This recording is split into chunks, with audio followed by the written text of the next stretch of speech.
Gentlemen, and ladies, yes, I'm standing. I tweaked my knee getting out of bed, so sitting right now is probably not for the best. Anywho's, we're going to get into this. The Oilers played the Utah Hockey Club last night. Utah has a good foundation to be good or to be great. They have a foundation. They got a good goalie. They've got really stud defensemen back there they picked up in the offseason with NHL winning pedigree. They've got young forwards that have skill. They've got will. They've got grit. I'm going to tell you a stat line, and when you see this stat line or hear this stat line, you're going to think, oh, well, that's crazy. That should have been a win by Edmonton by a landslide. No. The stat I'm going to give you is pretty crazy one here. Just give me half a second. Ow.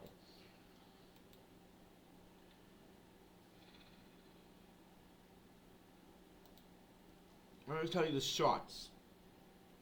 Not the totals per period, because if you look at the totals per period, Utah absolutely destroyed the Oilers in totals per period.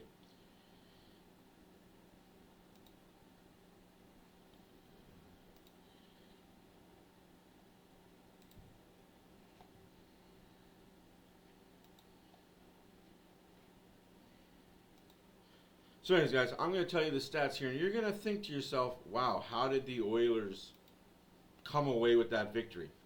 And you're exactly right. Oilers win in overtime. Now, how did the Oilers come away with the victory? I do not know. Maybe because our top-end skill guys are just better than their top-end skill guys. Last night was a lot of rust versus rest. Oilers had 5 or 6 days off between games. No excuse, though. Calvin Pickard did Calvin Pickard things, made the saves he had to make. One of them kind of he should have had, but it is what it is. Again, we're not going to nitpick on the goaltending. That's not what we do here. It's a 5-man unit before it gets to the goalie. We are going to pick on Connor McDavid. I'll bet. Goal number 1 scored by Kerfoot. That is 100% on Connor McDavid with the giveaway. We get it. You're the best player in the world. We get that you got dangles for days. You got speed for years. But sometimes making the simple, stupid play just a little bit better than trying to be creative. Utah smothered McDavid for the majority of the night. They had a 4 or 5 guy box, circle, 3-guy triangle. They got away with a lot of clutching, grabbing, holding, interference. They got away with a lot, but that's the NHL. Fight through it, kid. Not going to complain about that. So first period goes 12-5 for the shots for Utah. You heard that correctly. Utah 12, Oilers 5. Oilers started out with the shots 4-0. And then they just kind of had that bump of energy from the days off deplete, and Utah took advantage of it. Again, Kerfoot scores the first goal on the McDavid giveaway. Terrible. I can say Bouchard needs to stay on his feet in that situation. You were sliding. I guess you thought your legs were longer. You could block the pass. But if you just stayed on your feet or slid the other way, instead of sliding with your feet towards the net, sliding with your stick towards the net, that way you've got more reach with your stick. It is what it is. It's a 1-0 goal at 6:17. Late in the first period, Cooley scores to make it 2-0 Utah going into the first intermission. I'm not happy about it. I'm kind of upset about it. Like, that cannot happen. You're the Edmonton freaking Oilers. You cannot be down 2-0 to the Utah Hockey Club. But again, these guys are built different this year. What Arizona refused to do as a franchise, these guys are willing to do as the franchise. Spend money on defense and help and win. Again, second period comes along. We're getting about halfway through the second period here, folks, and I am not liking anything that the Oilers are doing right now. They're getting outworked. They're getting outmanned. They're getting out hustled. They're getting outshot yet again. Again, first period shots, 12-5. Second period shots at the end of it, 10-7 for Utah. So if you're keeping track at home, that's 22 to, I think that's 13, 12, 22 to 12. Not good enough if you're the Edmonton Oilers and want to win a hockey game. But thankfully we got Podkolzin. Beautiful snipe by Podkolzin. His second goal of the year, assisted by Draisaitl and Stetcher. Stetcher's been in a lot of talk lately. Should he be in the lineup? Should he be out of the lineup? Well, he's not that bad of a defenseman, and he's kind of doing okay. He's doing some doing okay things. And then the Oilers get a power play. First period, Utah had a power play. Oilers killed it. Oilers were perfect on the night. They only had to do it one time, but perfect on the night nonetheless. They're like 17 for 17, 18 for 18. They've come along. They're humming on the PK. The PK is back. Now, Oilers get their first power play. Wouldn't you know it, McDavid makes another risky play. Risky play, it works out. It bounces off a skate, goes on Draisaitl's stick. Wide open net. Here's your daddy. Who is he? He is him. Draisaitl scores. Make the score 2-2. Assisted by McDavid and Bouchard. That was at 14:01 of the second period. Oilers pretty much a minute after that get another power play. And yeah, Utah complains, whines, moans, whatever. It is what it is. McDavid this time decides to do it himself. He's passing it. The Oilers power play is humming. They're passing the puck. Still way too stagnant for my liking. This standing still. This pass. Move your feet. Create chaos. I love Corey Perry on the power play. I think, and in my personal opinion, Corey Perry should be on the power play when Hyman gets back. You've got Hyman, Corey Perry on the power play with McDavid, Draisaitl, and Bouchard. Hyman and Perry, you be the shit disturbers. You can both stand in front of the net. Both you big bodies stand in front of the net. Goalie can't see shit. Cause chaos. Of course, thankfully McDavid does score. Bouchard and Perry get the assist on that. What a snipe by McDavid, though. Like, another talent the kid has. He can snipe when he wants to. Oilers are up 3-2 going into the third period. Unfortunately, that honeymoon phase doesn't last very long. 3:42 of the third period. Larson Krause ties the game up. Again, the third period, shots on net for shots total. 17 for the Oilers, 9 for Utah. Looks like they showed up for the third period. Unfortunately, could not hold a lead. That is a theme this year if you're an Oilers fan. Not able to hold third period leads. It is what it is, as they say. Total shots at the end of the third period. 29 for the Oilers, 31 for Utah. So going in overtime, Utah still has the shot edge. I will probably call them the Yeti at some point in this recording, just because that's what I think the name should have been. I think that's the name going to be. So Utah goes out, and hey, they got the point. Oilers also got the point. Everybody's happy, happy, happy, happy. So face-offs at this point are 52% for the Utah Hockey Club, for 47 for the Oilers. Oilers are getting mollywopped on shots, getting whooped on in the face-off dot. They're getting whooped on in block shots, the giveaways, the takeaways. The Oilers are just not looking good at all. We're thinking this is a lucky, go happy thing that this team is in overtime. Take the point and run to Denver because we play them tonight. We play in Colorado against the Colorado Avalanche tonight. They will have a backup goalie. They played in Dallas the night before. So they played in Dallas last night, got that big old L. Thank you, Dallas, for doing that. Now, in overtime, Oilers do Oilers things. They win the faceoff, they throw the puck around. A lot of clamor in the middle by Utah, not letting the top line do anything. Picard makes a really good save in overtime to keep the game tied. And wouldn't you know it, the prodigal son, I'm going to call him right now, he's on my shit list for sure. He hasn't worked hard at all. For some reason, there's something not clicking in his mental brain for Ryan Nugent-Hopkins. But of course it's Ryan Nugent-Hopkins, right, guys? Of course it is. Of course it's the guy that I was ragging on for being lazy, not working hard enough on the power play. You play top line minutes with McDavid most nights, and you're just not there. You're there physically.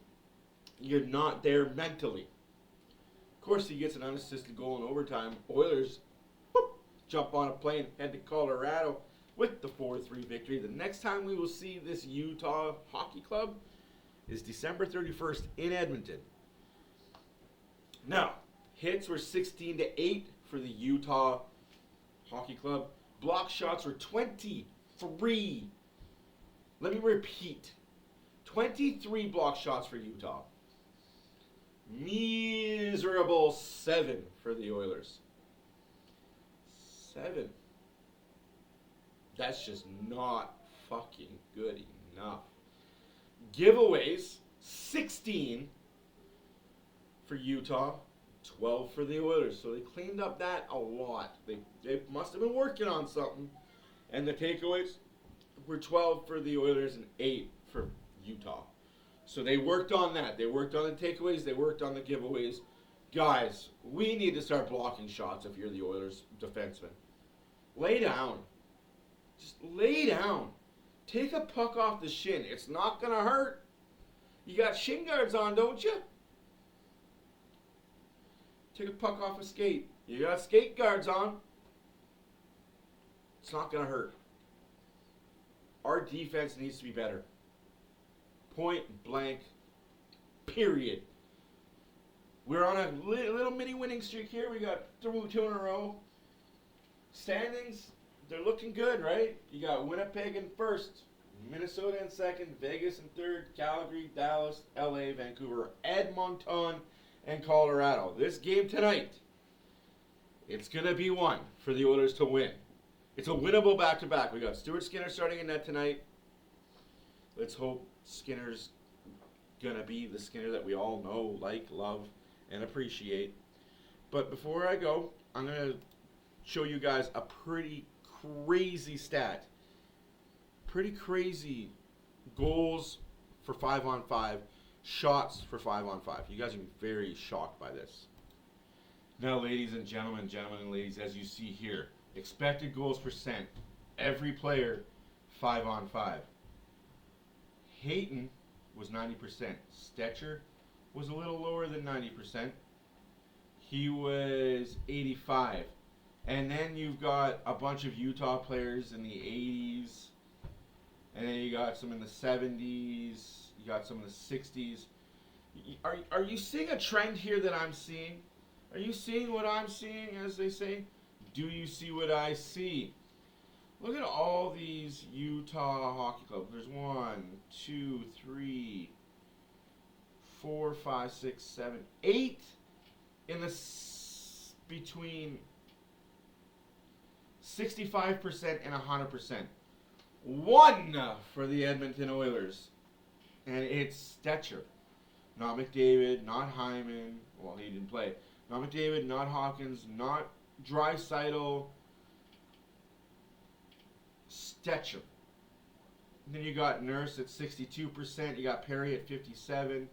Mata at 61%. Kessling at 60%. Cole at 60%. Sergachev at 54%. Carcone 52%. Sternlin 52%. Like, Oilers had 3 players. 3 players that were above 50. Compared to Utah's 13 players. Then you got Draisaitl just below 50 at 47. Then you got a bunch of Oilers here between 29. Sorry, we'll say 25. You got a bunch of Oilers between 25 and 50. And then you've got Janmark, Kulak, and Amberson.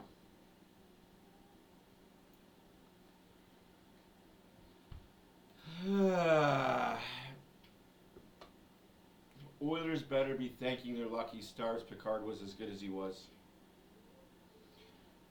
That's honestly all I gotta say about that. Oilers better be thanking their lucky stars Calvin Picard was as good as he was. Otherwise, we're not talking about an Oilers win, and I'm not showing you this.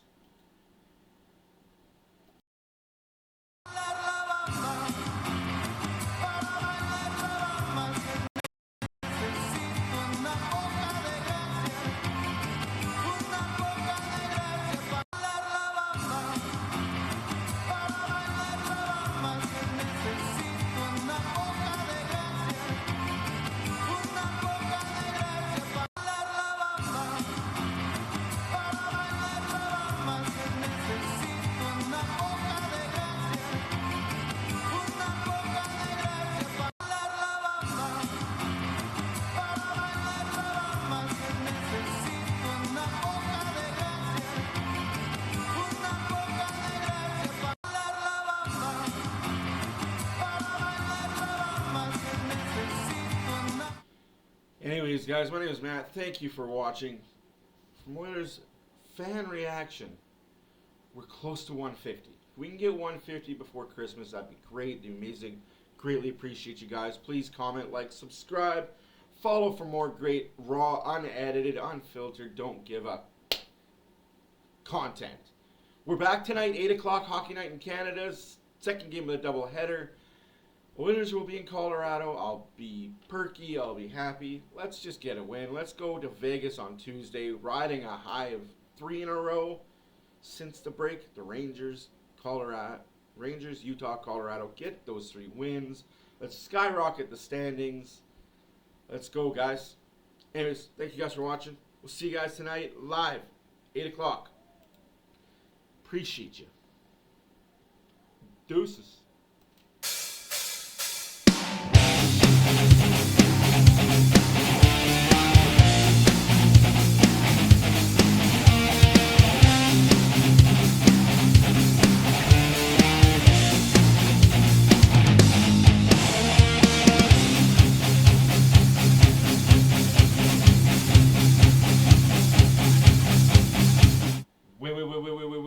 Wait a minute. Before I go, I forgot. Oh, I forgot to show you guys something.